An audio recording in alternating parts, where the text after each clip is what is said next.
Order! Order! You are an incorrigible delinquent at times. Behave yourself, man!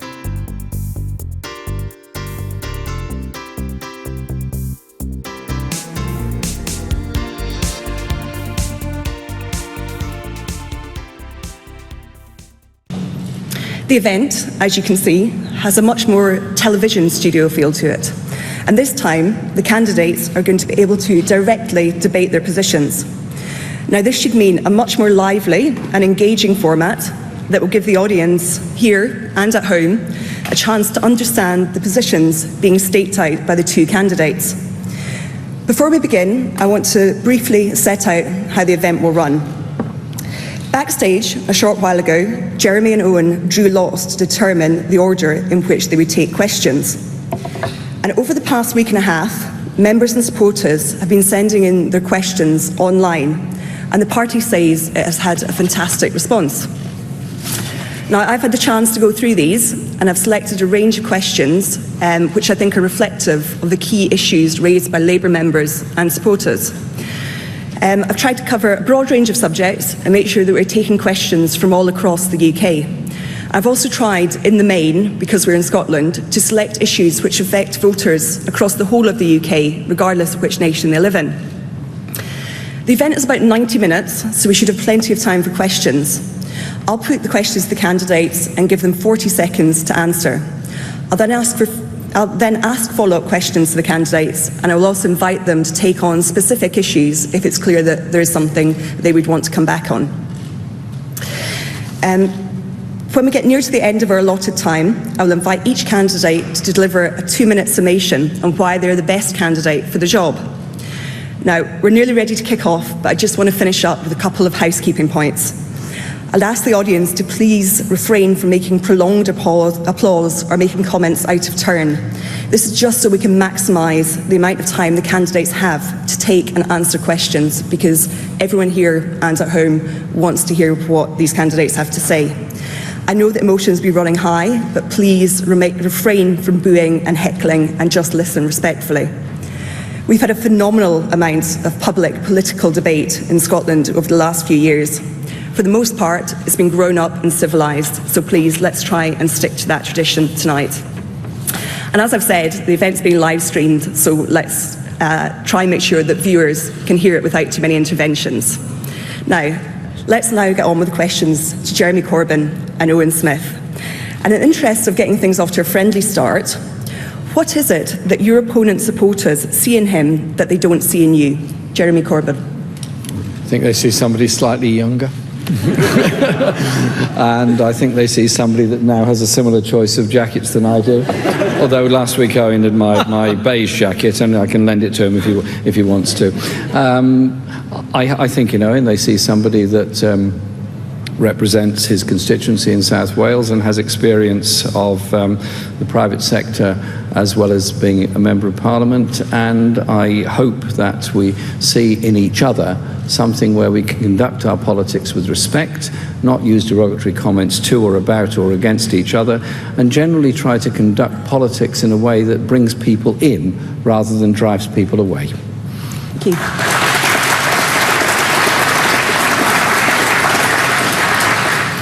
Owen Smith. I'm not sure about the taste in jackets, Jeremy. I have got a brown jacket. I haven't worn it a lot recently.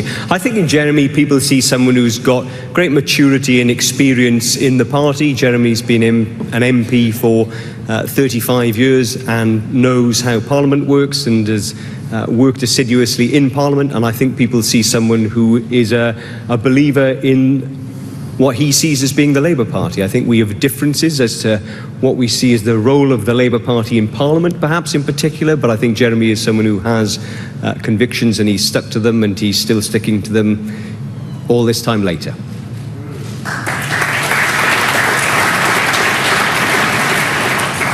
Jeremy, just to pick up on one of the points that you made there about the pair of you both debating sort of respectfully, do you think the tone of the leadership debate has reflected that?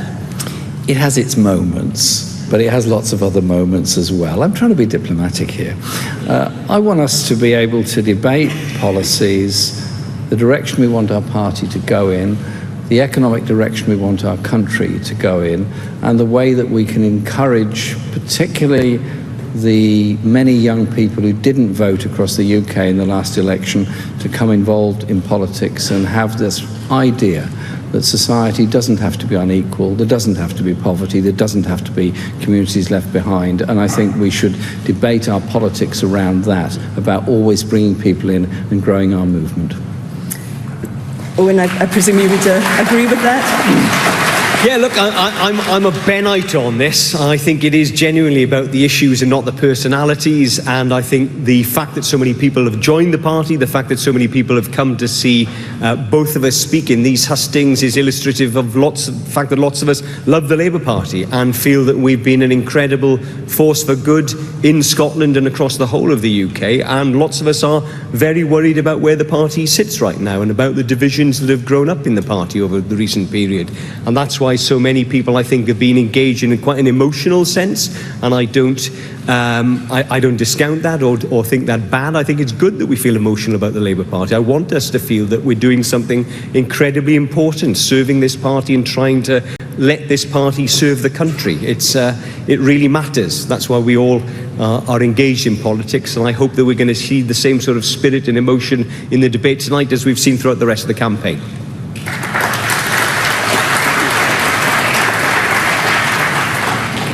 Moving on from the campaign to the candidate who's elected leader, what are the particular leadership challenges facing that new leader of the party, and how do you propose to tackle them?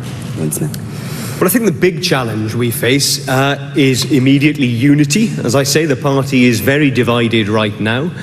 I set out only this week one of the ways in which I think we need to heal that divide in the party, and that is to genuinely make the members much more front and centre for us to do what Jeremy has talked about and democratise the party. So I've said that we need to, for example, make every member of the party a member of the National Policy Forum, every member and every affiliate. We can use digital means in order to make policy making a much more empowering, engaged, dynamic process in the party. And secondly, crucially, I think we do need to genuinely make conference sovereign once more. I've said that if I were the leader of the party, I would abide by conference, and I would give conference the special job for the first time signing off on Labour's manifesto. That way we can all be certain that we've got a radical manifesto. Sorry, Owen, can I get you to stick to your time? Thank you. Jeremy.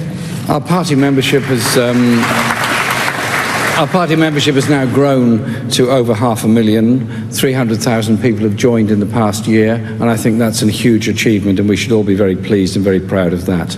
We've also gained union affiliations from the Fire Brigades Union and others, and there is a unity of purpose amongst the vast majority of members of the party who want us to follow an economic agenda which is about investment, which is about tackling inequality, which is about dealing with workers' rights and working conditions.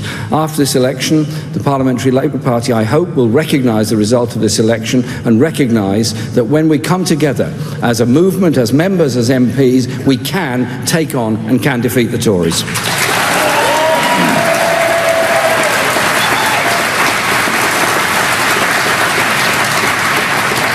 And Jeremy, you've said, I believe in the past, that you don't think that any Labour MP would move towards splitting as a party. Do you still believe that? Well, I hope no Labour MP will want to do anything of the kind. It's an enormous honour to be selected and elected as a Labour Member of Parliament. You have a huge responsibility to the community that's elected you and to the party that has selected you and put you there. So the idea, as happened with the SDP in the 1980s, that you can suddenly walk away into the arms of wealthy donors and set up some other organisation is a complete and utter anathema to me. I want our party to be democratic and accountable.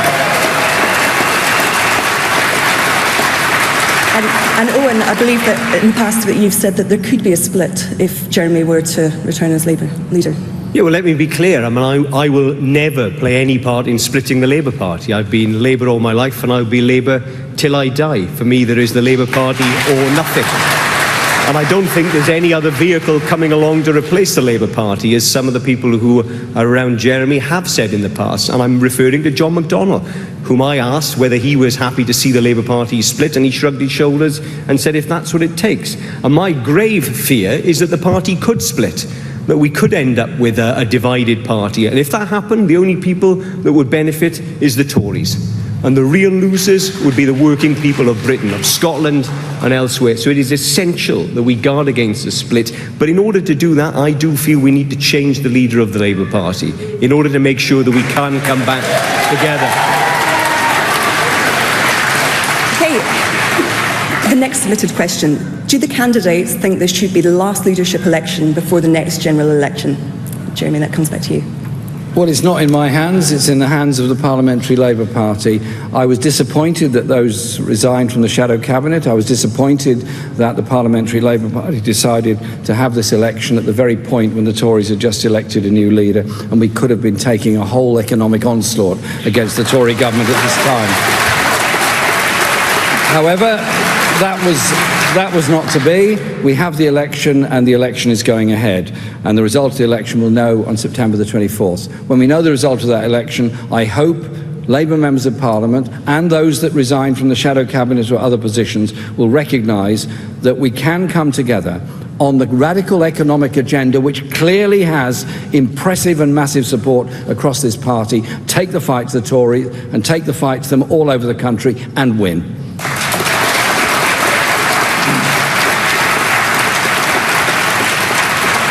And Owen. Well, I do hope it's the last leadership election we have before the next election, because Jeremy's right, we need to get on with taking on the Tories and winning that election. But Jeremy's changed his mind about this. Jeremy used to argue, of course, that we should have a leadership election in the Labour Party every year. That was Jeremy's policy for a long, long time. And at a period, of course, here we are in Scotland when John Smith was the leader. Jeremy was leading some of the charge against the leader of the Labour Party in the early 1990s, against John Smith on all sorts of issues, on NATO, on Ireland, on Europe. So the truth is, Jeremy has changed his tune on this issue of regular contests in the leadership. I don't think we should worry about contests in the leadership. I think we should worry about beating the Tories. That's the contest that matters in this country. That's the one we've got to get right. And the reason this contest is so important is we face the prospect of not being able to beat them for the next generation. If I can ask you again, just both try and stick to your 40 seconds for the answers. Can I come back to you, Jeremy, on that? Have you changed your position on these regular leadership elections? The rules are there that if sufficient members of Parliament decide to call a leadership election, they can do so, and that is the rules that we have. So we could end up with another election, as some colleagues have apparently said they would like to have. I would say to them, let's make this the last leadership election. Let's get ahead with the campaigning and what we have to do. And I have to say that whilst I have had disagreements with Labour leaders, I got on personally extremely well with John Smith. We had some very long and very interesting discussions on social justice issues. I think some of the language that's been used by some of my colleagues in Parliament has been more than unfortunate. I think we should treat each other with respect. Where there is a political difference, say so. It doesn't have to be personal. It never should be abusive. But above all, recognise that the vast majority of people of this country have had enough of local government cuts, health service underfunding, huge debts for graduates coming out of university, and all the other inequalities in Britain, and they want a Labour Party that's offering something very different. In the last election, we weren't different enough from what the Tories were offering.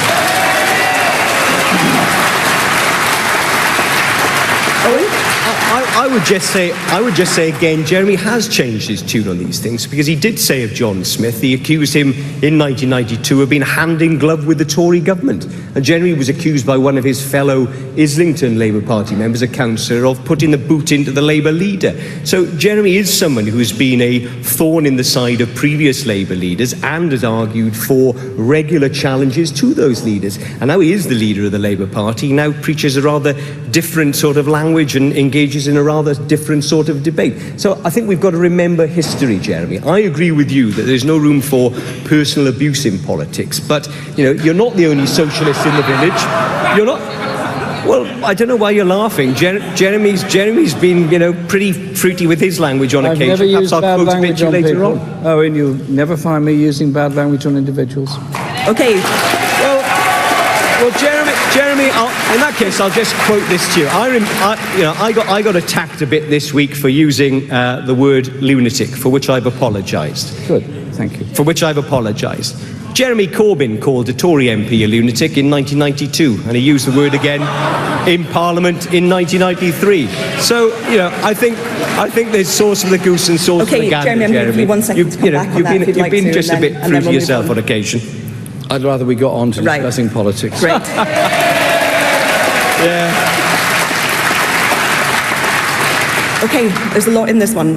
What will you do to try and win back Scotland from the SNP and convince voters that Scotland is better off in the Union? Owen, that comes back to you.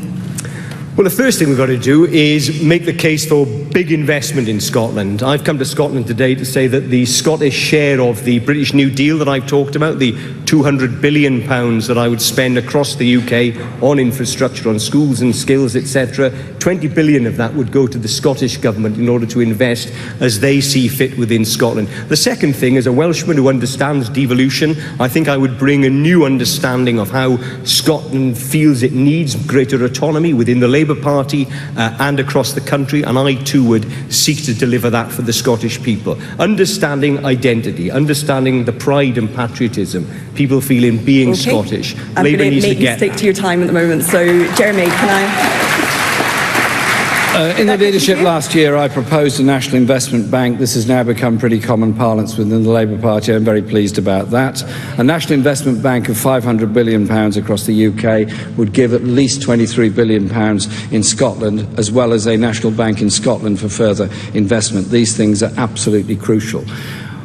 Infrastructure is needed, better investment in many areas is needed, and particularly challenging the SNP on college education. But we also need to challenge the SNP on their austerity politics, which are underfunding local government, which are underfunding college places, and which are already led to a deficit in the Scottish Government's accounts, which can only be driven down by investment to grow the economy for sustainable jobs. Thank you.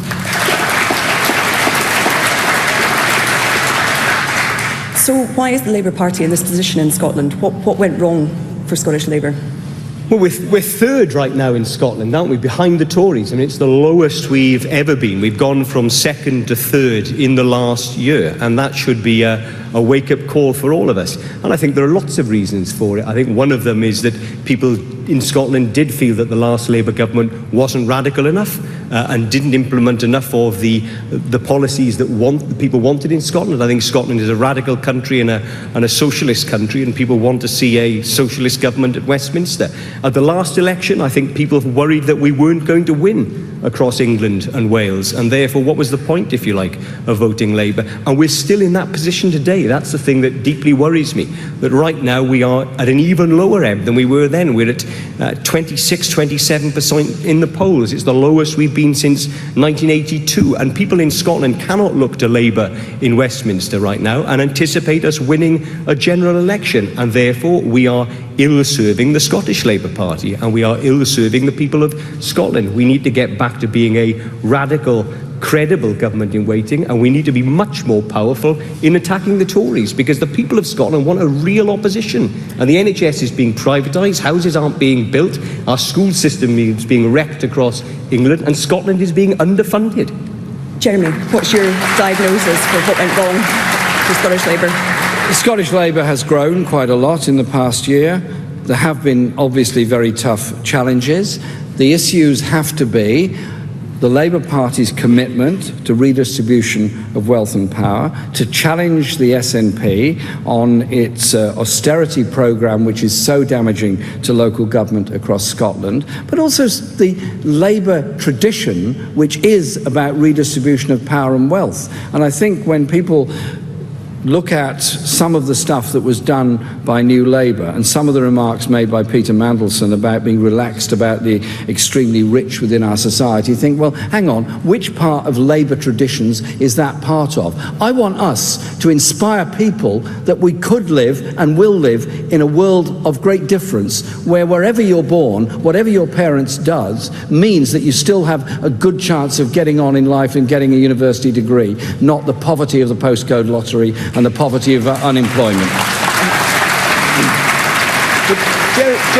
Let me just... You can't argue with the fact that, Jeremy, we've gone backwards on your watch in Scotland. We've gone from second to third.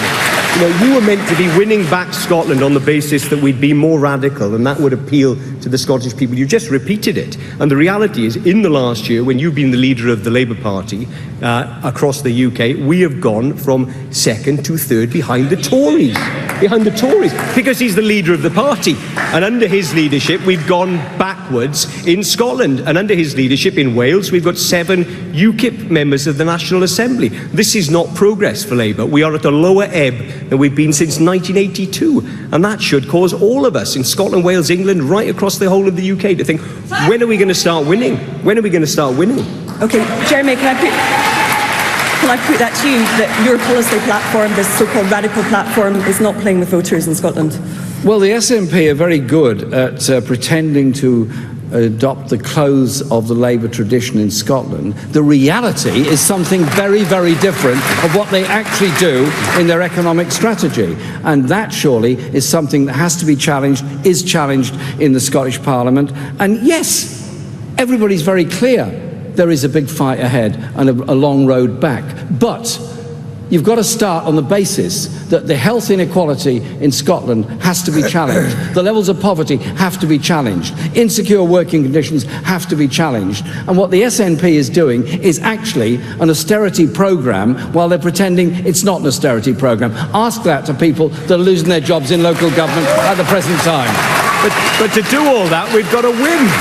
To do all that, we've got to be empowered, Jeremy, and we are behind the Tories. It's not that we're being beaten by the SNP in Scotland. We're being beaten hands down by the SNP in Scotland. Let me move we're being on to beaten by the Tories. Question. Owen, please. Thank you. And can I ask about Kezia Dugdale? She's backed your opponent in this race, Jeremy. What does that mean for, if you were to win, Scottish Labour and UK Labour working together? I've worked with Kezia since she was elected as the leader. I campaigned with Kezia both in her own constituency and in the elections. I campaigned with her on the European referendum, and I will work with her again straight after this election, because it's the right of the Scottish Labour Party to elect their leader. It's the right of the Scottish Labour Party to develop its manifesto and its campaigns. I absolutely support and welcome that, and I will work with whoever the leader is, and I'm quite capable of forgetting anything else that's happened.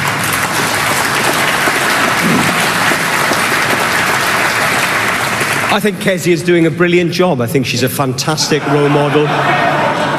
Well, I think Kezia is doing a fantastic job. I think she's a great role model for Labour across this country. And I'm really worried that I'm hearing a Labour audience laughing and jeering at the leader of Scottish Labour.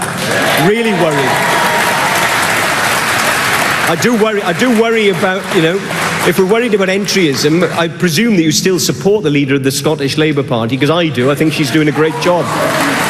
I also think she's a great role model for us as a strong woman in politics, and I will support Kezia throughout my period in Westminster, and I'm very, very proud to have her backing in this campaign. Okay.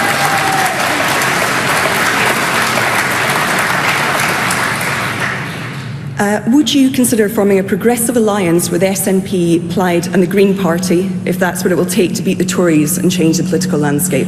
No. I fundamentally believe that, you know, we are the progressive left in this country, not the nationalists. We believe in sharing risk, pooling reward across the whole of Britain, not the nationalists. And we are the environmentalists too, not the Greens. Labour can deliver for people on all of those issues right across Britain. And people want conviction politicians. They want people who believe in something. And I believe in the Labour Party as the best beacon of light we've ever had in Britain. So, you know, if they've got good ideas, I'm happy to adopt them. If they are asking us to vote with them on something in Parliament, then I'm happy to vote with them. I'm not a tribalist in that sense, but I am Labour, and I do believe that we should have convictions as Labour and stand up for our convictions, and not get sucked into this nonsense about forming backroom deals in order to try and win power. Jeremy, would you... No, I would not support the establishment of a progressive alliance. What I would do is say that we place down the markers on what we want to achieve in society, the equality we want, the public ownership we want, the restoration of a fully public national health service across the whole of the UK. I'd place all those things down there. That is our position.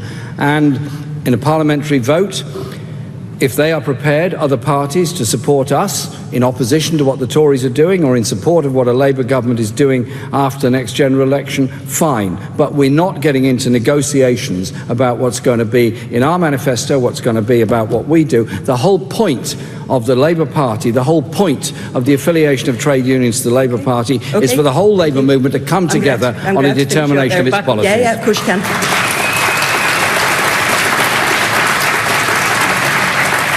Well, I'm pleased with that answer from Jeremy, but it's not the answer that you got from some of the people who are closely associated with Jeremy. Clive Lewis, for example, is in favour of forming a progressive alliance with the SNP and other parties. He's Jeremy's defence spokesperson right now, and I'm constantly being asked at rallies like this by supporters of Jeremy whether we should go for a progressive alliance. So I think there is a correlation between Jeremy's support, at least, if not Jeremy, and the notion that maybe we just need a bit of bolstering in Labour from other parties, other progressives. I don't feel like that. I want Labour to be in government in Scotland and Labour to be in government across the whole of the UK. Jeremy? The Labour Party is different from any other party, from the way it was founded, from the way it exists. It is an amalgamation of socialist ideas and socialist parties originally. It is about trade union affiliation. It is about affiliated organisations. And we have grown enormously in the past year. We're now the biggest membership of any socialist party all across Europe. I think that's something we should be very proud of. And I am very happy if people come along and support us who formerly supported other parties, Greens or national parties in any part of the UK. When it comes to the pressure in Parliament of putting a vote to the Tories, if other parties come along with us to try and protect our NHS, protect the welfare state, then of course, yes, we want to maximise those votes, but it's not the same thing as forming coalitions with them. I think the Labour Party is much stronger than it's ever been and will be even stronger in the future once this leadership campaign is over.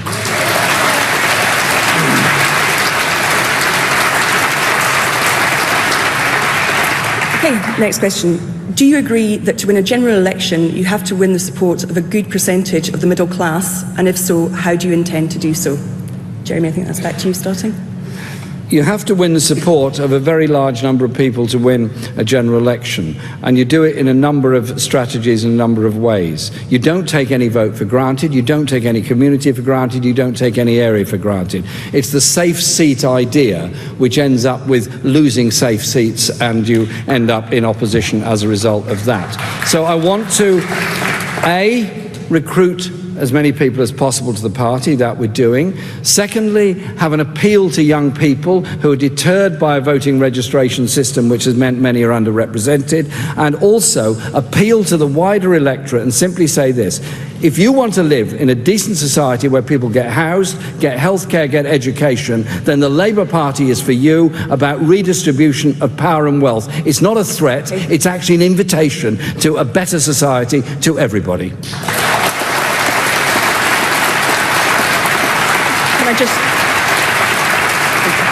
Can I just remind you both to try and keep to the 40 seconds? Owen, middle classes. Well, one thing I disagree with on Jeremy, and I don't think we should mistake mass rallies for a mass movement. And I think we do need to be a mass movement in the country.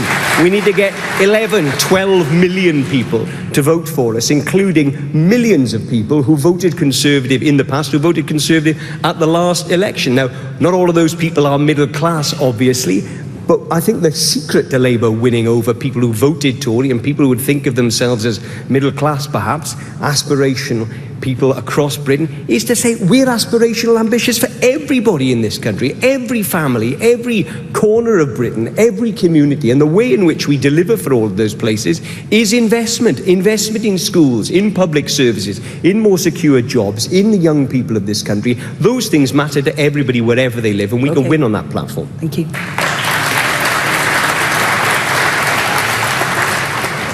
Next question. The British public appears to have been convinced that the Labour Party are a financially irresponsible party. How would you challenge this wildly held view? Owen. Well, I'd start by saying it wasn't Labour's spending on schools and hospitals and local government that led to the bankers' crash in 2008. it was the bankers and the obscurity of the shadow banking system in particular. And we allowed that lie to be hung round our neck by being insufficiently robust facing the Tories in the last Parliament. And we're still allowing them to hang it round our neck. So we've got to be really clear. It was bankers' greed that led to the crash, not Labour Party management of our finances. We grew the economy for 38 consecutive months, and we could grow the economy, we could grow the economy again if we had a proper investment programme in this country, a real industrial strategy, the British New Deal that I've talked about. Okay. That would be credible and it would work. Jeremy. It's irresponsible to expect people to survive on poverty pay. It's irresponsible to expect young people to try and survive on a minimum wage that is below a living wage, well below a living wage. Irresponsible to expect apprentices to suffer as they're often exploited in low-paid work. It's irresponsible to underfund healthcare. It's irresponsible to underfund public services. And it's irresponsible to then force people to take a choice of either using all their savings to look after elderly relatives or seeing them suffer. It is responsible to invest in an economy. It's responsible to collect taxes from those that seek to avoid them. It's responsible to have an aspiration for all of us of a more equal and more democratic society.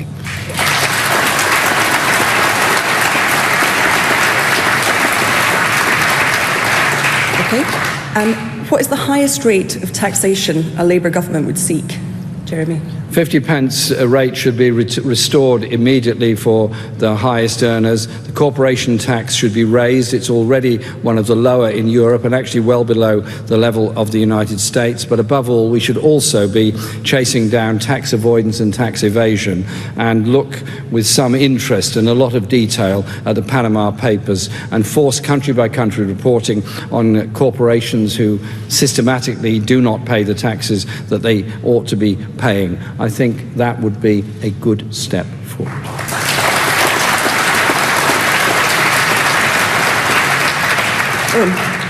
I'd reintroduce a 50p rate for people earning over £150,000 a year at income tax. I'd also, to go one further than Jeremy, I'd introduce a wealth tax in this country. We used to have one under the Tories. I propose a 15% surcharge on unearned income from dividends or shares, or Philip Green rented out his second and third yachts. I'd make sure that that was taxed properly in this country. And I'd also make an argument to the country, to everybody, that tax is the price we pay for a civilised society. It's the price we pay in order to secure things collectively for all of our children, for our future, for public services, for the NHS, for better local government. Labour's got to make those arguments, because if we don't, nobody will in Britain. That's the reality.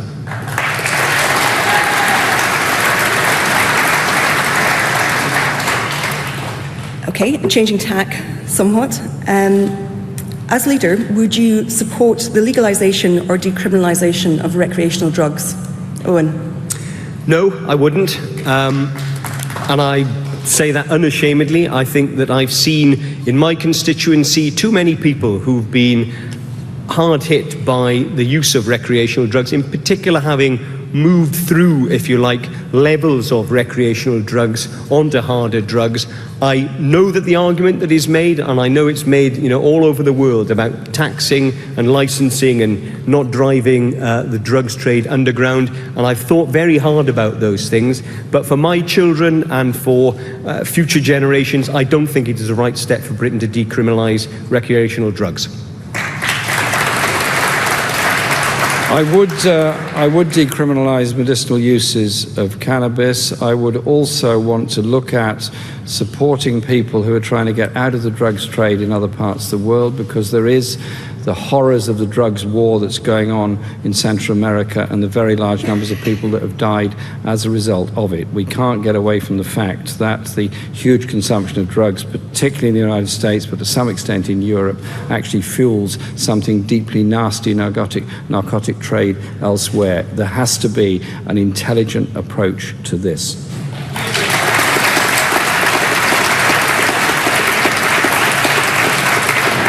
And is that a debate that you would have were you to be returned as Labour leader? Sorry? Is that a debate that you would have? Yes, I think it is a discussion that has to be had. I've had this discussion with colleagues in the United States and colleagues in many parts of Central America, and I think we have to face up to a horrible reality around the world. I do not take any drugs. I don't think people should take any drugs. I want people to be educated away from it if they can. But a lot of people do take drugs. They need to be educated and helped and supported in this. But I would not favour the legalisation of particularly hard drugs. Would you like to come back, or are you? I think I've made my position clear on that. Okay. Arts and culture. What will your leadership do for arts and culture, and how will you ensure that it is available for everybody? There's an artist in all of us, there's a poet in all of us, there's a musician in all of us. Somewhere along the line, we so drive that ambition away, we drive that imagination away, that only children whose parents can afford it get to go to stagecoach schools or schools like that, and too many of our children don't grow up ever being able to learn any kind of musical instrument. I would love to see, at the end of the first term of the Labour government, proper funding, equal chances of funding of the Arts Council all across the UK. I would like to see every child being able to learn a musical instrument. I would like to see a proper inclusive approach, the idea that arts and culture isn't for the few, it's for everybody. There is something in all of us in this.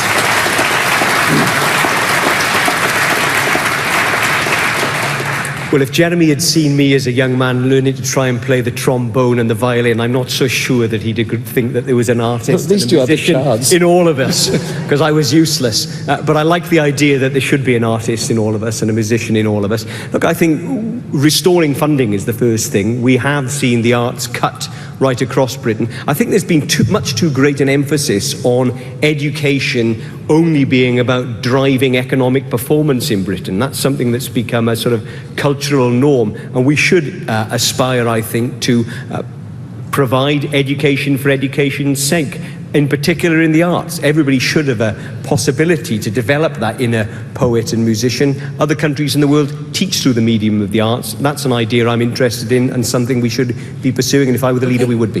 Thank you.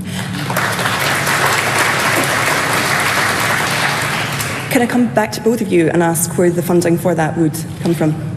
It would come through central government funding to the Scottish and Welsh governments and to local government. It will come through proper funding of the Arts Council. But it would also be a recognition that there is a huge cultural industry in Britain. Young people wanting rehearsal space who often go on to be great musicians if they get the chance. There's a huge digital economy there on growth of games, growth of a lot of computer accessible cultural experiences. Those things are all possible. Don't see it as a giveaway of the state. See it as an investment in the ideas of everybody. Because when somebody has good ideas, they go on to do great things. When young people learn music, they often develop very much quicker in maths and English and many, many other things. We can all extend our abilities and extend our understanding of things. Too much of music is restricted in the past to too few people. Let's make music for all. Let's make art for all. Let's make culture for all and be proud of it. The same question on the funding. Where would you fund your plans from? Yeah, so I've said already, haven't I, that I would be issuing long-dated government gilts, 40 billion a year over a 5-year period. That would give us a British New Deal of 200 billion. That could go into capital funding. Absolutely the wrong idea for the Tories to scrap building schools for the future in England. In Wales, the Labour government is still building schools, including new arts blocks and new music blocks in those schools. So that's one way in which you do it. And fairer taxation. I've also laid out 5 fair tax changes that I would make, 2 of which I referred to earlier on. And that would give us extra resource funding in order to fund all of these things. We do need to think much harder about the sorts of education we're offering our young people in this country, and in particular the sorts of extracurricular activity that councils have traditionally provided around school that have gone to the wall in recent years. Austerity has meant lots of those things that are non-statutory services but are vital. Adult education, for example, has been destroyed in this country, and we should be looking to restore all of that.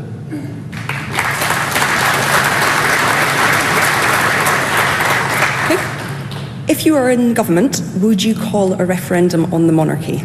We're back to Owen for this one. No, I wouldn't. I am in favour of us retaining the Queen as the head of state. I think that she is very well loved in this country, right across the country, and I don't think that should be a priority for a Labour government. I'd be much too concerned with getting on with fighting the Tories. I wouldn't make it a priority in an election campaign. I would make a priority in an election campaign under a Labour government, bringing about much greater democracy in Britain, the abolition of the House of Lords, the replacement of it by an elected upper chamber, devolution to English regions, as well as the devolution we have in Scotland and Wales, but above all, bringing about democracy in our movement as well, and how we undertake our decision making, because we live in a very hierarchical society. We live in a society where there is far too much deference to those with wealth and power. We should be having deference to the people and what they can achieve together to bring about a better and different society in Britain.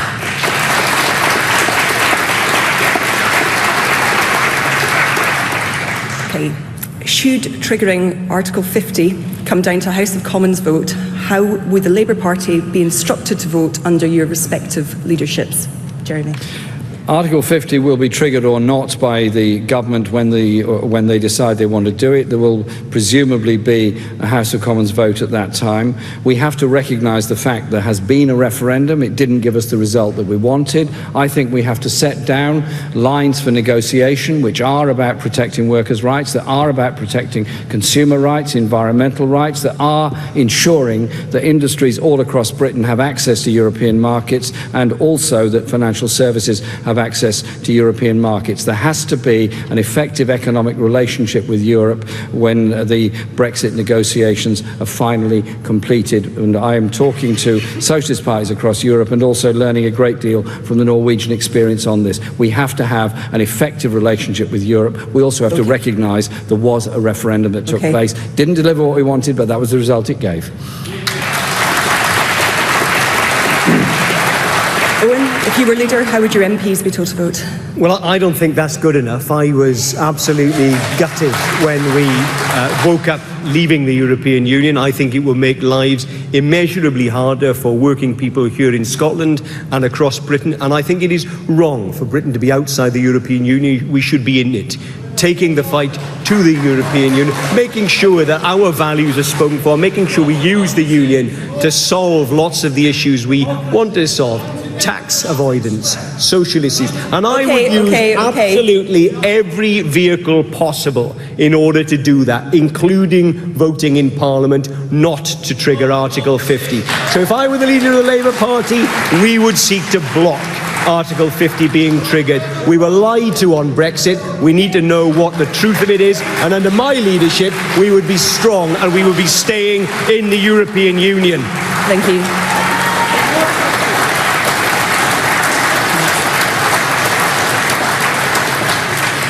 Can I just repeat my point from the beginning that I would appreciate it if people aren't shouting out. You're shouting out democracy. Democracy would be served. We could hear what these gentlemen would say. Jeremy, would you like to come back on any of that? Well, a referendum took place. It delivered a result, and when you like the result of a referendum, you can be pleased. When you don't like the result of the referendum, you have to work out the best thing to do. But if you just say, well, sorry, didn't like that result, you'll have to do it all over again. We had the debate. We had the referendum. It gave a result. There may be lots of reasons why people voted to leave. I have set down what I think are important parameters, important lines that we have to defend for our future. We don't want to become a sort of low-wage, tax haven, bargain basement economy off the shores of Europe. Surely we want to be an investment economy with high-quality public services and an inclusive approach to social policy. That we can achieve. We have to ensure we have an effective economic relationship with Europe, and we have to oppose the whole very notion of the transatlantic trade and investment partnership and what it would do to jobs and services and democracy in Britain. You see, the reason I think Jeremy can be so complacent and passive about this and simply say, oh, the referendum took place, is he's happy with the result. He's not bothered about the result. And his record speaks loud and clear. Loud and clear. One of the things he was attacking John Smith for in 1992 was Europe, because Jeremy didn't agree then with being part of what he used to call a federal Europe, and he still doesn't agree with us being part of a federal Europe. And the truth is, of course, that Jeremy is quite content now for us to sit back and for that hard Brexit that Liam Fox and David Davis and Theresa May are going to introduce to take place. And I say to him, if he's so concerned about protecting workers' rights, why on earth would we allow the Tories to implement a Brexit deal that is going to see workers' rights sold down the river in this country? If we're so keen to protect the NHS from interference and competition from commercial operators in this country and overseas, as Jeremy and I are, why on earth would we walk out of Europe knowing that the Tories will implement those changes and open up our NHS as the price of Brexit? None of us can be complacent about that. It is going to make life harder for working people, and we've got to fight a lot harder. Jeremy didn't fight hard last time round. I will.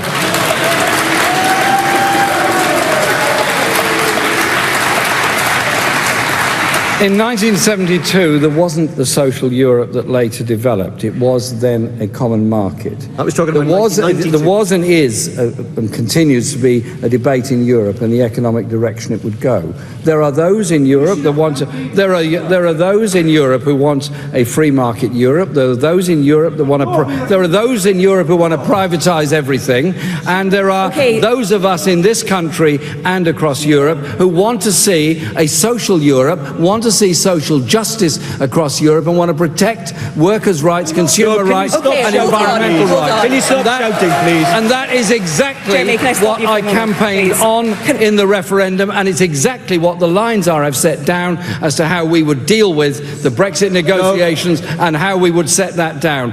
I want to see, as I'm sure you do, workers' protection, consumer protection, environmental protection, trade and market access to Europe.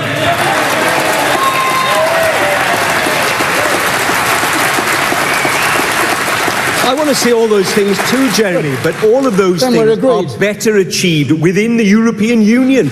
All of those things are better protected within the European Union.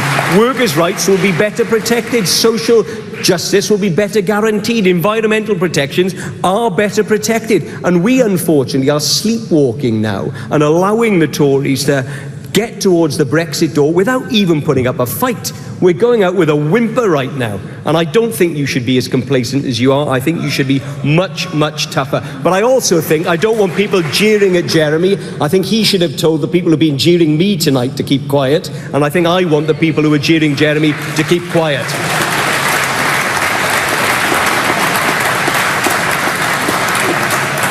And I think I'd agree with that, part of that. As I said before, this is being live streamed, so people can't hear if you guys are shouting over it. So I'd appreciate it if you would keep it to respectful applause, because we're going to stick with Europe. So under you, would remaining or re-entering the European Union be in Labour's manifesto?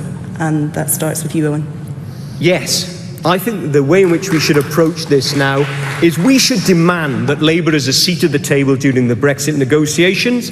9 million people voted Labour in the last election. 70% of those voted to stay in. The Labour Party fought incredibly hard, most of us at least, in order to stay within the European Union. And I think that we should be saying to Theresa May, I want a Brexit minister, a Labour one, who's going to sit alongside yours. This is bigger than politics. And at the end of the Brexit negotiations, if we know they are selling down the river workers' rights and destroying social protections, and they will do, we all know that they will do, then we should have the courage to say to the British people, this is not what you thought you were getting. It's less money for public services, not more, and we will have the courage to put it back to the British people, to rubber stamp or to reject Brexit, either at a second referendum or in a manifesto at a general election.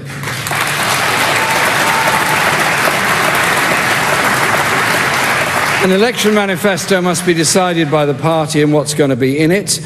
An election manifesto has to, obviously, try to protect the working conditions that we've already talked about and agree upon. A manifesto has to put that quite clearly there. We've also got to recognise that whilst across the whole of the UK, 2/3 of Labour voters voted to remain, 1/3 didn't, it wasn't evenly spread. There are some parts, Labour-held constituencies, strong Labour areas, where there was a very big vote to leave the EU. We've got to win those people back. We've got to win them back on a policy of investment, and a policy of job protection, and a policy of saying we're not going to allow left-behind Britain to exist any longer. We're going to invest in all parts of Britain.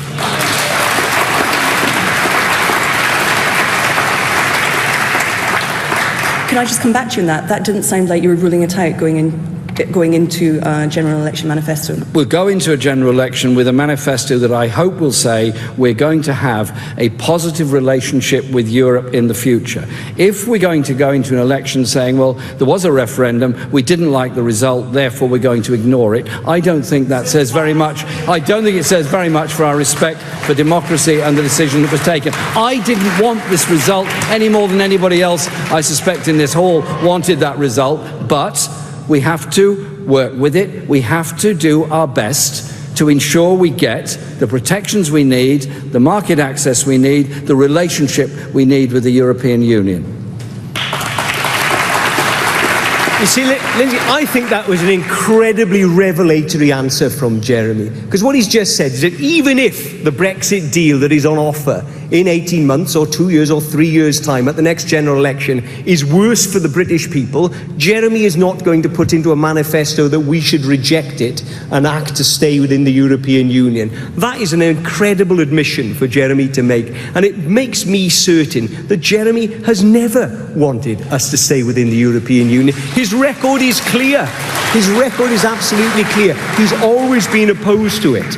And he underwent a Damascene conversion. I remember having a conversation with Jeremy's political secretary during the campaign in which I urged her to urge him to do more for the campaign, and her words to me were that Jeremy felt he's compromised enough already on Europe, i.e. he didn't want Labour to go into that contest arguing to stay in, because it was opposite to what he'd been arguing for the previous 30 years. I'm not even sure Jeremy did vote in the general. Owen. Owen. I'd like to hear you say it, Jeremy, because I'm not Owen, certain. I thought we'd grown up and we weren't any longer going to use those kind of questions or those kind of remarks. Well, I'd like to hear you say it.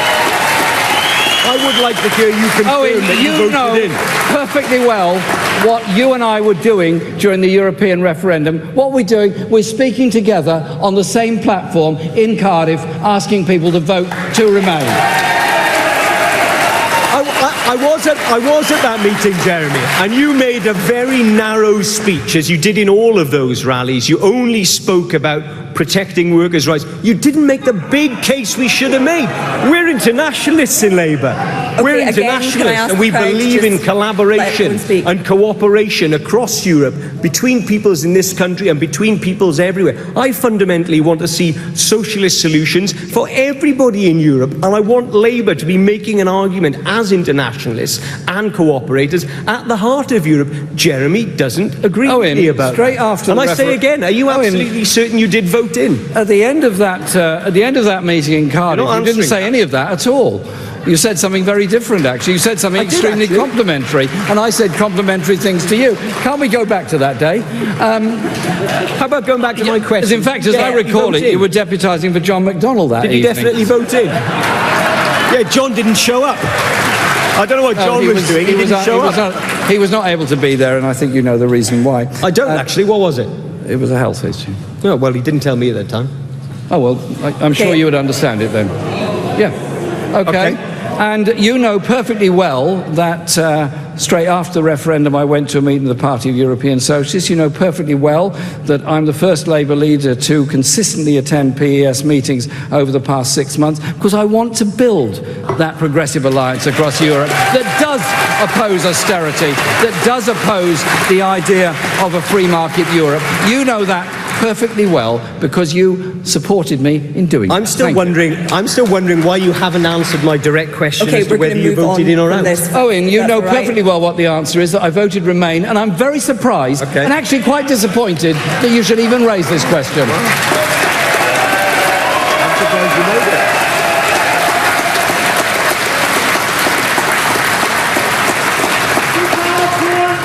The only people that raised that question were actually the Daily Mail at the time. Actually, very what? I didn't catch that. Right, moving on, I'm going to risk another European question, but please, if we just keep it calm.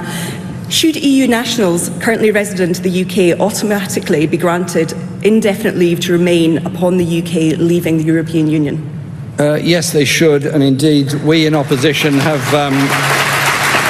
We in opposition put that forward as a motion to the House of Commons, which was carried because the Tories decided not to vote against it, so it's carried, and that is a non-binding position of the House of Commons. I absolutely believe they should, and I'm horrified at the nastiness, the hate language and the racism that's been extended towards some European nationals legitimately living and working in this country. They do a great job, they work very hard, they make an enormous contribution to our society and our community. I want to see nobody driven out, I want to see people stay here, I want to see them stay here to continue making the great contribution they do to our lives.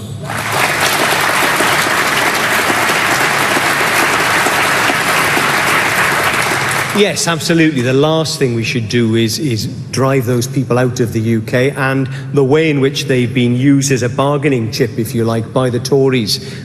Public pronouncements in recent months is disgraceful. Apart from anything else, our public services could not afford us to do that. A third of the new nurses who came into the NHS in the last year came from within the European Union. They are vital to our public services. They make an enormous contribution. They pay more in tax than they take out of the system in this country, and we should be thankful to them, and we should absolutely give them right to remain. But crucially, we should stay within the European Union so that this isn't a question.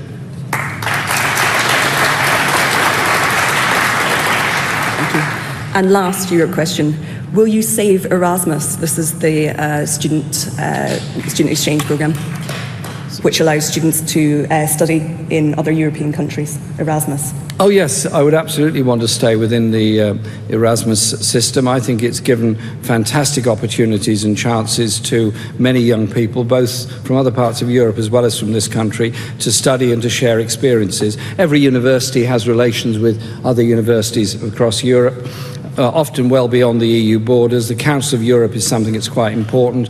The whole European concept on human rights and justice is very important, and therefore I'm supporting Erasmus, but I'm also very strongly opposing what Theresa May is now suggesting, which is the repeal of our Human Rights Act, and with that the possibility of undermining or leaving altogether the European Convention of Human Rights. I absolutely want to stay part of that convention and protect our human rights. Thank you. Owen.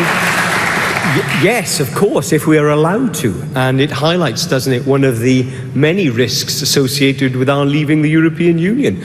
Erasmus has been incredibly valuable for students over many, many years, but our universities are deeply worried at the prospect of us leaving the European Union. Deeply worried at the prospect of all of the collaborations, collaborative research in particular, and the research framework that gives so much money to our universities in this country, being ripped up. So there are very grave, real, pressing risks that we face, and some of these risks may, of course, come to pass before we even exit the European Union, because the Tories may well choose to rip some of these protections up, and we, I think, would be all the worse if we were to do that. It's another reason why we've got to fight much harder to stay in.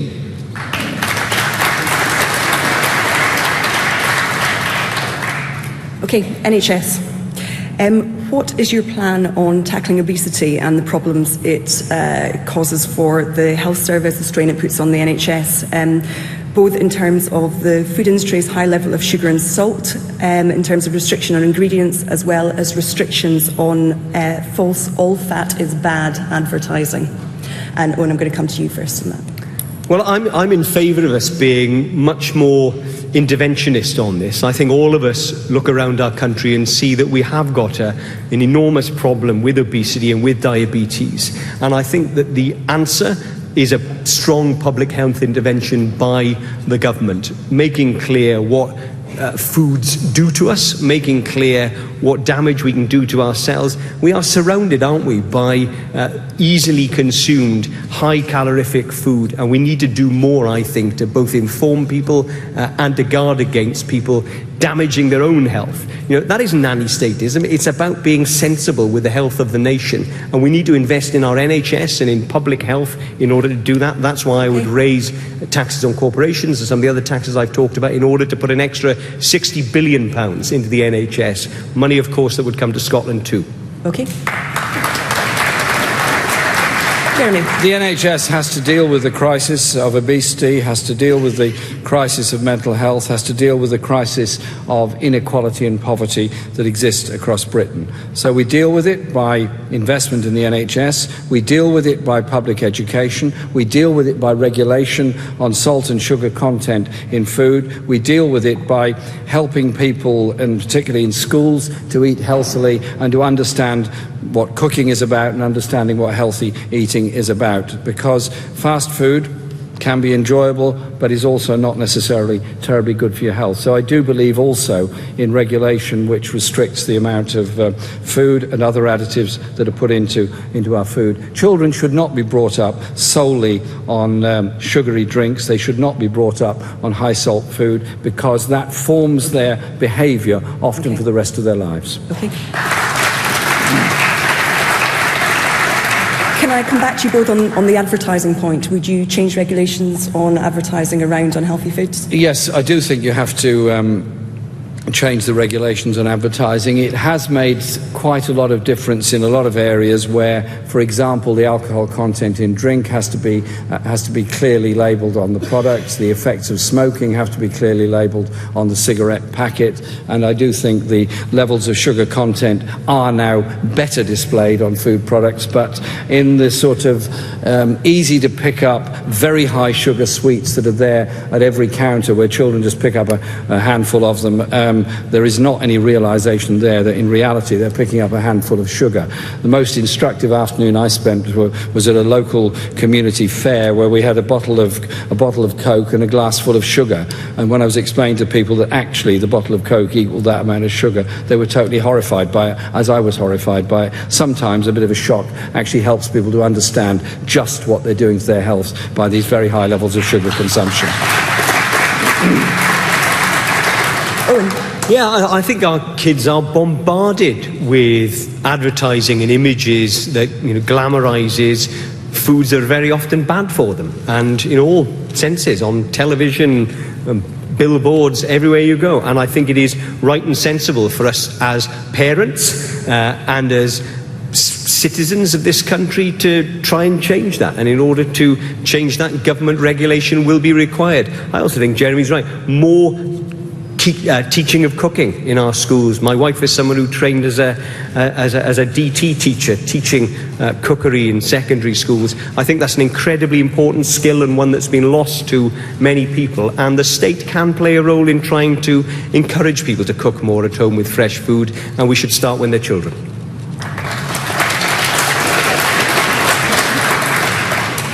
Okay. In light of an increased risk of terrorism, what do you see as the correct balance between security and civil liberty? And we're starting with Jeremy again. You have to defend our civil liberties, our right to assemble, our right to free speech. Those things are extremely important. We also have to ensure that anyone that's detained by the state or by the police has immediate access to justice, has a limited period in which they can be held without charge or trial. There should not be indefinite detention at any point, at any part within the UK. That's a fundamental human right. We also have to question the effectiveness of the prevent strategy, which I think has too often almost demonised the Muslim community rather than chasing down racism and intolerance within our society. And educate people, bring people in and say that the way forward has to be about inclusion. The way forward has to be about opposing racism and discrimination in any form, and ensure that every young person has an equal chance within our society. Owen. Well, it's obviously a very difficult balance to strike, and in this generation it's probably more difficult than it's been for a long, long time. And the first job of any government, of any party, is to keep the citizens of this country safe. But crucially, I think when we've looked recently at the ban on the burkini in France, that's an example of fundamentally getting it wrong and striking the wrong balance between civil liberties and security. I think Scotland has actually struck a rather better balance in making the hijab part of the official potential uniform of the Scottish Police Service. You know, we in this country traditionally, I think, do get this balance right. We are a country that has, given many civil liberties and rights to the world, and we should never forget that. We in the Labour Party should, in particular, never forget it. If it isn't us who speaks for these values, then frankly, who else will in Britain? Okay.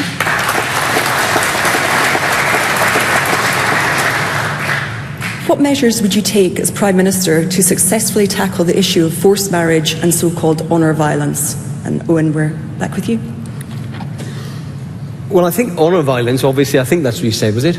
Honour violence. Well, we should absolutely legislate in order to make that tackled in this country. We should have zero tolerance for honour violence, absolutely zero, and we should have zero tolerance for any way in which women in this country of any religion are discriminated against or persecuted or have violence committed against them. And I would be incredibly clear about that as the leader of the Labour Party and as the Prime Minister of this country, incredibly clear.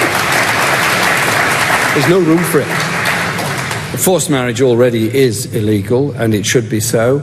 And there should be proper support and access to that support given to anyone that it feels they're a victim of forced marriage. At the moment, it is often very difficult for women to access any kind of help or support because there are so many women's centres and women's support organisations are either underfunded or closed down altogether. On the question of honour violence, it's obviously totally wrong. I have worked with a number of organisations, both in my own constituency and elsewhere, on issues of violence against women, of honour killing that has happened in some places. But above all, it's about strengthening and empowering young people, particularly young women, to be able to come forward, get the help, support and solidarity they need during what must be the most appalling and traumatic time that anyone could ever face in their lives.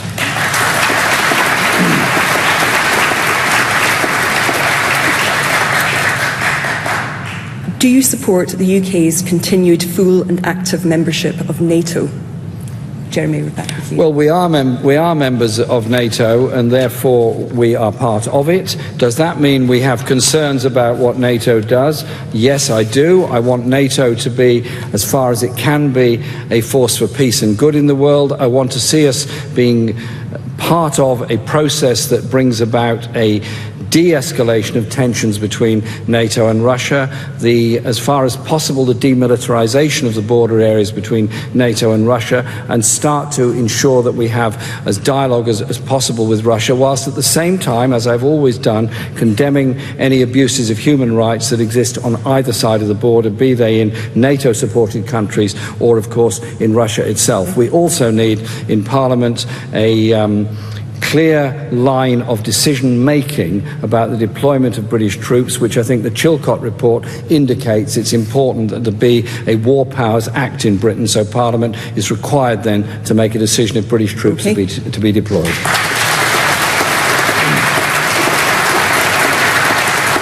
Owen, can I get your answer to that question, then we'll have a bit of debate around some of the other points.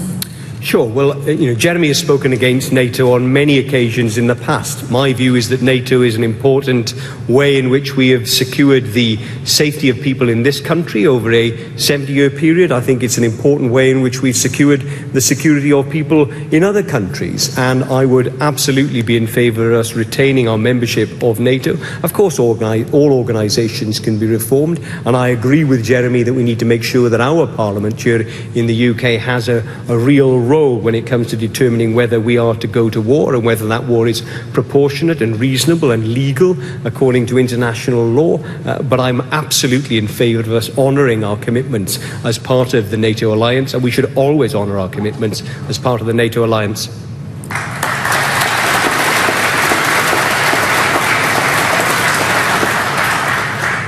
And can you both just elaborate to me how your Trident policy fits with your NATO policy? Well, the Trident policy is quite simply this, that I would and have indeed opposed the replacement of Trident. I do support the Nuclear Non-Proliferation Treaty, which requires us to take steps towards disarmament. And I also question the role of nuclear weapons in dealing with any of the security issues that we currently face around the world. 187 countries do not have nuclear weapons, and there are NATO countries that don't have them and don't desire to have them either. I think the process of nuclear disarmament is something that a progressive Labour government would be able to put a great deal of effort and force behind it. Think back to the 60s, for those of us who can, the Harold Wilson government signed up and promoted the Nuclear Non-Proliferation Treaty.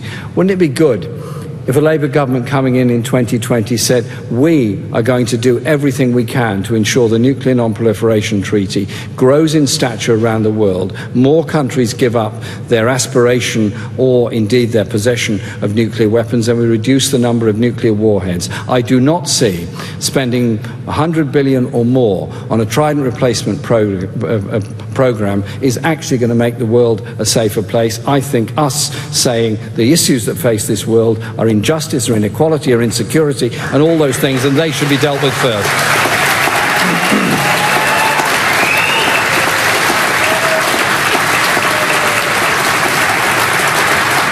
Owen. Well, I believe in multilateral disarmament, and I've made that clear throughout this campaign. And I want eventually all of the world's nuclear weapons to be got rid of.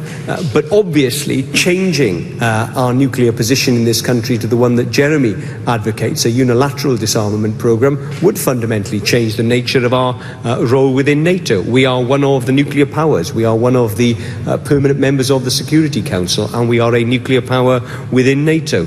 And I think we need to recognise that reality. We can all wish for a world in which we didn't have nuclear weapons, but they cannot be uninvented, and it will take serious politics over a long, long period for us to divest the entire world of its nuclear weapons. And where Jeremy and I disagree, it is simply that I think it naive to imagine that if we got rid of ours, then America and Russia would simply follow suit and get rid of theirs. I don't agree with Jeremy that countries that, like South Africa and Argentina, that he's quoted in previous debates, are listened to on security matters in the same way that we are. We are a very different power. We are one of the great military powers in the world, and we are looked to by the world. We may not wish to be that. I see some people shaking their heads here. You may not wish for that to be the nature of the history of Britain, but it is the history of our country, and it is where we are right now, and it will take a long period of politics to get rid of nuclear weapons across the world, and I think we can engage in that, but I think we've also got to be realistic about where we sit today. The reality of a nuclear weapon is that it is an indiscriminate weapon of mass destruction. It will kill large numbers of civilians if ever used. I don't think anyone actually wants to use nuclear weapons, and I question the spending of this money on it. And I also ask people just to think for a moment. The relatively small nuclear weapons that were used in Japan in 1945 still have medical and environmental consequences there. The nuclear testing in the Pacific still has consequences for British nuclear test veterans, for the islanders all over the Pacific. The testing of weapons in the USA and Russia still has consequences for those people. So I simply say this: if you want to live in a secure world and anyone lets off a nuclear weapon anywhere, there is an environmental, economic consequence immediately for the whole planet. I have spent a lot of time at non-proliferation treaty conferences, humanitarian effects of war conferences, and spent a lot of time looking at this issue. I do not see how, in any way, threatening to totally destroy and wipe out an entire population anywhere in the world actually makes anybody more secure. I think it has to be one of bringing about a different form of peace in the world. And I'm going to let Owen come back on that before we move on. I just want to ask Jeremy a question, really, and clarify something, because I was struck by the answer you gave on NATO in one of our previous debates, and you are the leader of our party right now, and you do want to be the Prime Minister of this country.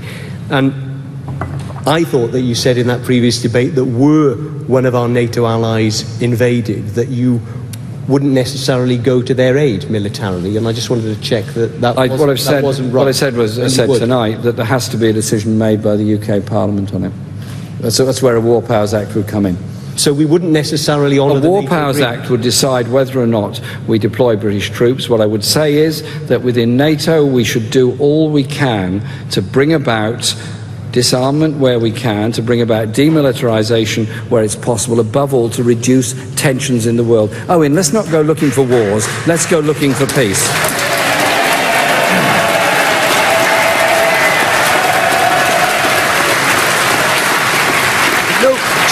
Jeremy, nobody is looking for war. I fundamentally believe in peace and securing peace, but I think there is an important question for the country as to whether we would go to the aid of one of our allies in the instance of them being invaded. If France, for example, or one of our neighbours were invaded, then I think it is the duty of the British people to go to their aid. And I think most people in this country would feel that and would be worried that you appear to be saying that that wouldn't necessarily be the case, that we would have a vote in Parliament in which we might not honour our NATO accord agreements and we might not go to their aid. I think Parliament should make decisions on the deployment of British troops.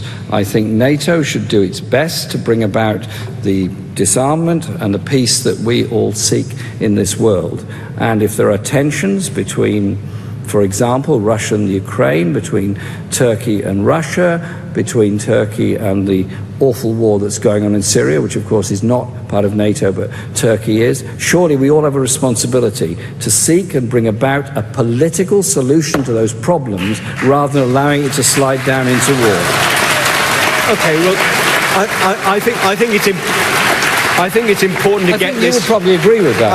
I agree with some of it. I think it's important to get this distinction out, you see, because I do agree that we need a War Powers Act in this country, but I don't think that we should give any succour to any of the people who might be looking to attack any of our neighbours and allies within NATO. I think we should always honour our agreement under NATO, and I don't think that that can be countermanded by a War Powers Act. I think we should be clear that my view is that we should honour the NATO Accord.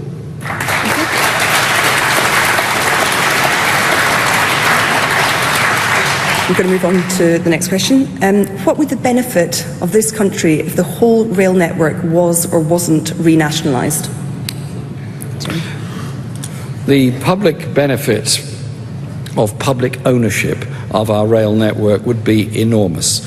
We have invested a huge amount of money in some of the rail infrastructure across this country.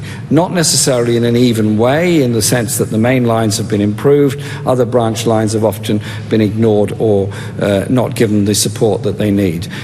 We have a system of train operating companies that are publicly owned, but unfortunately not by the British public, by the French, German or Dutch public, largely. And they are doing extremely well and extremely nicely, thank you. British Rail is always accused of being a basket case. In reality, British Rail was underfunded. There is more public subsidy going into a privatised railway system than ever went into a publicly run railway system. Bring it back into public ownership, and run it for the good of the public. Owen, benefits to the country of nationalisation? Well, I think this is one of the few areas where there's actually agreement between both Jeremy, myself and the Tories, because we're all comfortable with state ownership of British rail companies. The only difference between us and the Tories is the Tories seem happy with that as long as it's not our state that owns them. If it is the French and the Germans, they're quite contented. And the truth is, our rail services are poor in many parts of this country. You know, I travelled up and down from London to Hull and then back to Wales on the train yesterday and stood up between London and Swindon because the train was absolutely packed. It's the first Great Western train. I didn't sit on the floor, but I did have to stand up. But the truth is that happens day in, day out to commuters all over Britain. And we should be trying to change that. And one of the things we should do is nationalise our rail service in order to protect a public good in this country. Jeremy and I agree on that. There is shocking overcrowding.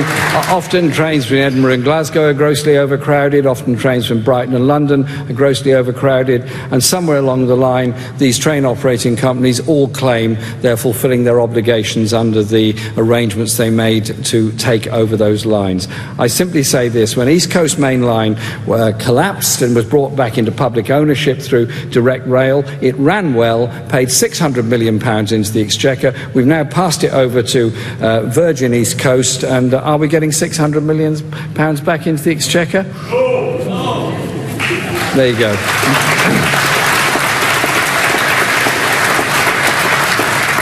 I wouldn't bring back the curly sandwiches, though. Youth vote. For the first time in many years, polling has suggested that some 18 to 24-year-olds feel that Theresa May might make a better PM. How will you get the youth vote to return to Labour? Owen. I'd start by absolutely campaigning for votes at 16. I think it's one of those issues that as time has come, I think it's right for young people who are incredibly political. You know, all too often we hear that young people aren't political or aren't engaged. Well, that's not my experience. I think young people in this country are possibly more political than they've been for generations. In this contest, we've seen fantastic engagement and involvement here in Scotland during the referendum campaign. Some of the most powerful voices that I heard were the young people of Scotland. And we've made a mistake, I think, in Westminster in turning our face against young people's involvement.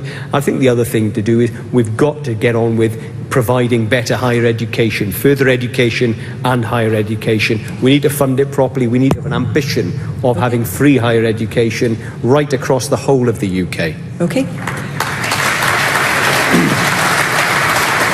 Reducing the voting age to 16 is, I think, the right thing to do. After all, people pay taxes at the age of 16, and they're free to work and so on. I also think we have to deal with the issue of the minimum wage for young people should be ended. There should be a living wage for everybody, and we should end the anomaly of the very low rate for apprentices, which means that often they're seen as a cheap source of labour by some employers. We have to ensure that there are sufficiency of college places and college opportunities. In Scotland, they're being cut back a great deal, and in England, the amalgamation of many colleges has the same effect. In Scotland, there is a different funding process for higher education. I want the same across the whole of the UK. I think it's morally wrong that we expect young people to study, to work hard, to become great engineers and so on, and leave with a 50k debt which hangs around their neck for decades afterwards. Okay.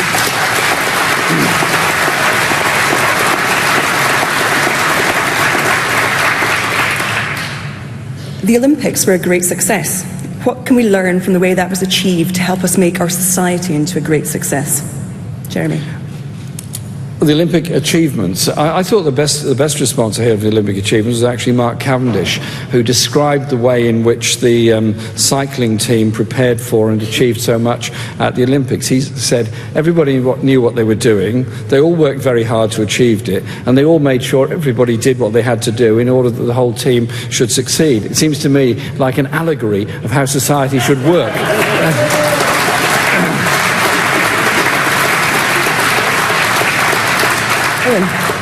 The thing for me is the way in which people came together from right across the whole of the UK. It's a classic example, isn't it, of pooling risk, sharing reward, everybody mucking in together and representing the entirety of these islands. And it's what I feel very strongly. I believe fundamentally that we need to build solidarity between peoples in this country. We need to make sure that we maintain a sense of collective responsibility to one another. That's part of the Olympic ethos. That and hard work, that's something else that we need to inculcate once more in our society. People are working incredibly hard. They need to see that recognised. Gold medals all round, I say. I think one thing I'd add to is that we shouldn't see it all in terms just of funding huge success at the Olympics and elsewhere. If we want to be successful in sport, then you've actually got to invest in sport at all levels. Too many local football clubs are grossly underfunded and barely surviving, while Premier League clubs both in England and Scotland have a huge income by comparison. And you look at the often underfunding of local athletics clubs and others. There has to be the policy and the idea of sport for all, as well as support for the elite at sport who do so well at the Olympic Games. But it's got to be all of us. I just add to that, because I fundamentally feel that money in so much of our sport, in football, in rugby, has destroyed many of the things that are best about sport, the amateur sort of Corinthian ethos of sport, and we need to rediscover that. I think money in football in particular has had a damaging effect in lots of ways. I'm not sure how we can put that genie back in the bottle, but I think the Olympics do show that people who are amateurs and people who get on with their sport, often with very little financial support, can achieve great things. And I think we take sometimes an even greater pleasure in those amateurs, in their achievements. Perhaps that's why we love the Olympics so much than we do in highly paid professionals doing a job and getting paid extraordinary amounts of money for it, as seems to be the case in football these days. Thank you. That was our last question, which means that we move to the summation. I'd like to invite both candidates to give their final 2 minutes. And Jeremy, I believe we are starting with you. Thank you very much. Since the disappointment of last May, the election defeat, we, I believe, have begun to turn our party around. Our movement has grown in a way that no one thought possible. We've trebled our membership since May 2015 to over 500,000, and it keeps growing. Our local constituency parties are gaining and growing in activism and organisation around our message and policies that can win a general election. But the party has to adapt to a new way of working. As a social movement that engages our mass base, we have to reach out to them, engage them and get them active and organised in new ways. Over the past 10 months, Labour gained a bigger share of the vote of the Tories in England and Wales and won all 4 mayoral elections. We've forced defeats on the government in Parliament. We've created a dynamic socialism for the 21st century that restores pride and hope to communities across the country and puts power in their hands. But we can't ignore the reality in Scotland. It's hard for the Labour Party, but the only way we can recover and restore faith and trust in the party in Scotland is with a radical, transformative agenda. We have to be the real alternative to the SNP. We can't have a reliable, progressive alliance with a party that is not reliably progressive. Scottish Labour voted overwhelmingly to oppose the Transatlantic Trade and Investment Partnership. The SNP actually supports it. Scottish Labour voted to bring PFI contracts back in-house. The SNP have a modified version of private finance initiatives. So this is how we show there's a real alternative. An economic policy that ends austerity by investing $500 billion across the country. It would mean at least $23 billion coming into Scotland, as well as a Scottish National Bank delivering even more. Create new jobs in green industries, give real security at work, housing and education for all. Labour can and must rebuild and transform Britain so that no one, nowhere and no community is ever left behind again.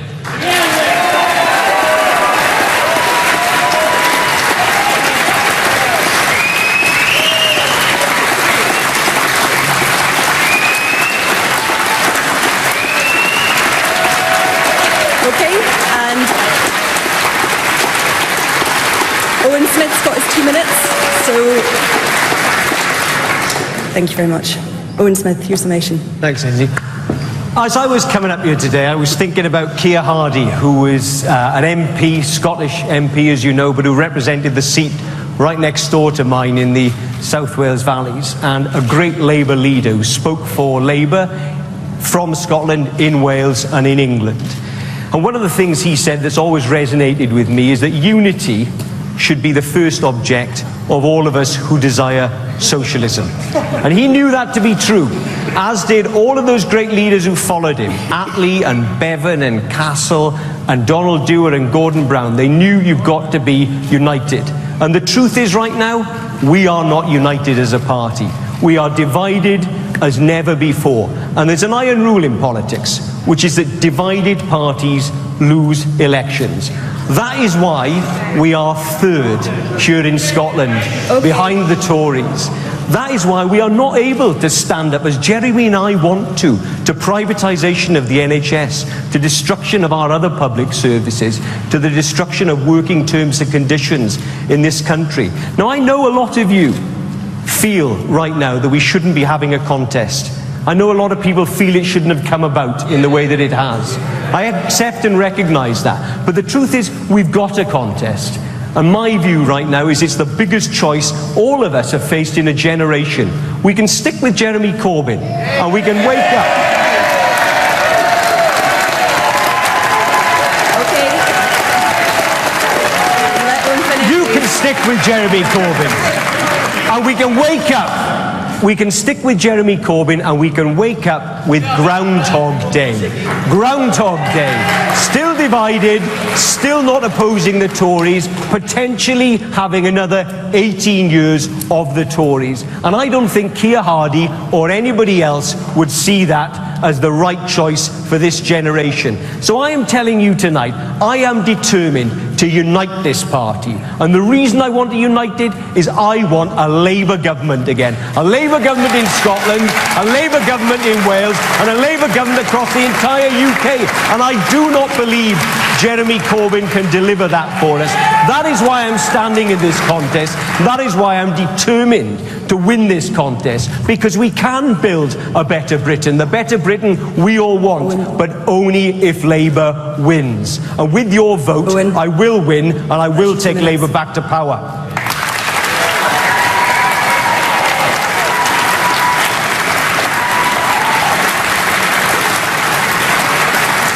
Okay.